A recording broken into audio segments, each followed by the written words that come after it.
Welcome to another edition of A Week of Mass Shootings.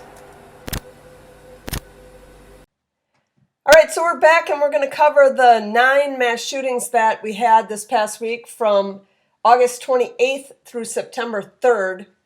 And we start on August 29th. There was not a mass shooting on August 28th. So we'll start on August 29th in Texarkana, Texas, where 4 people were injured. And this is the second one they had in Texarkana this year. And there's not a whole lot of information on this one. There was one shooter, and the police found 3 of the victims in a home, and one had gone in her own car with somebody had driven her to the hospital. And the picture that you're looking at is of the shooter, and that's 19-year-old Tristen McAllister. And he was charged with engaging in organized criminal activities. So I'm assuming, although it doesn't say much about this, that this is some kind of gang-related situation. All right, now we'll move on to August 30th in Peoria, Illinois, where 5 were injured. And this is the second one for Peoria as well. And there's not a whole lot on this one, but that mass shooting followed 4 days that had 4 shootings in Peoria that left 2 dead, and a 17-year-old was charged with one of them. And that's a lot for a town that size. Peoria is not a huge city. And to have a mass shooting and 4 days with 4 shootings that's a lot for a smaller city. All right, and then we go again to August 30th. This is Houston, Texas. They had 4 were injured, and this is the 8th one they've had in Houston. Houston is of the cities that are, by the end of the year, are going to have the most. It might not make the top 5, but it's going to be right up there. And this one was a drive-by at a food truck park, and 4 people were shot while they were just standing there waiting to get their food from this food truck. Okay, we go to August 31st. There were none. September 1st, there were none, and that is a rare 2 days off. You don't see that very often. Maybe once a month you'll get 2 days off, but it doesn't happen very often, especially in the summer, especially this time of the summer. All right, so now we're on to September 2nd, and this is Lynn, Massachusetts. And 2 were killed and 5 were injured.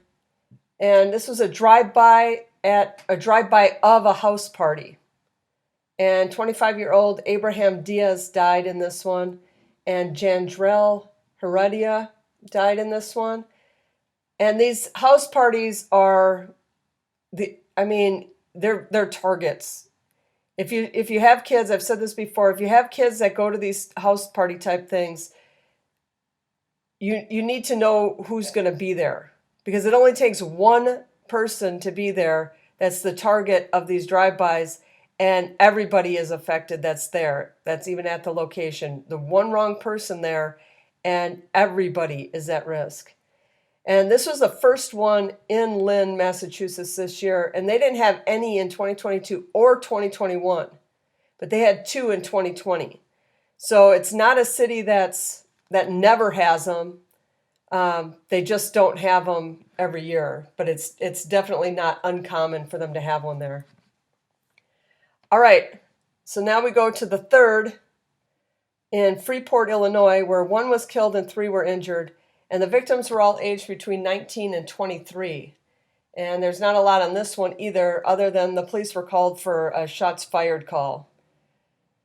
All right, and again on September 3rd, we have Galveston, Texas, where 2 were killed and 2 injured. And this is the first one in Galveston this year, and it's just called a Labor Day weekend house party. And a possible suspect has been identified because the people that were there were actually talking and cooperating with the police. And again, it's just another house party. You get these big parties, and you got the wrong person there who's got a gun, or the wrong person there that somebody with a gun is targeting, and it turns into a bunch of people being shot. So again, on September 3rd in Atlanta, Georgia, we had 5 injured, and this is the 3rd one for Atlanta, and I was actually surprised to see that they've only had 3. So that's pretty good, actually, for Atlanta. And this was a domestic violence situation.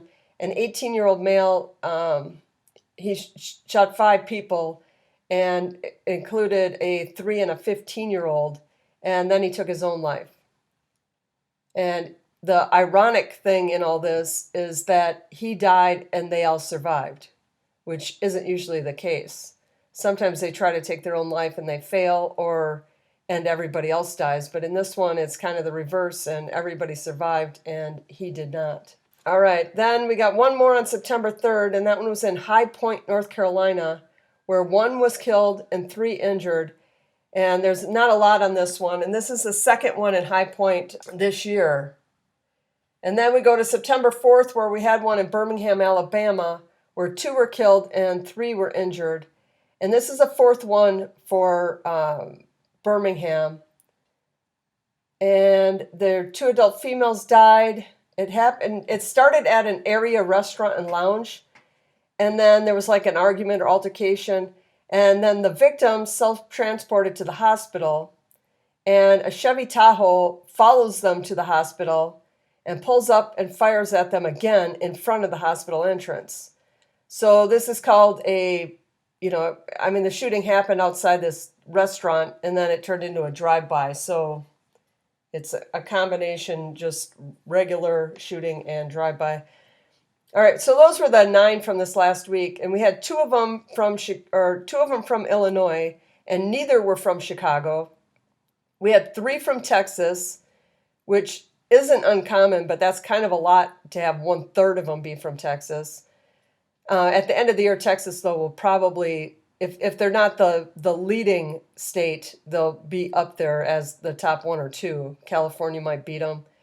And we had 3 that it was their first one, and 3 that it was their second one. So like I said last week, we're on a record-breaking pace right now to have the most we've ever had in the history of our country in 1 year. And it's not because of cities like Chicago that are just racking them up. It's from all these smaller cities that are having 1 or 2. And that's what's going to put us over the top. This is a weekly video, so if you like this type of content, hit that like button, leave your thoughts in the comments, and consider subscribing. And I'll catch you next week.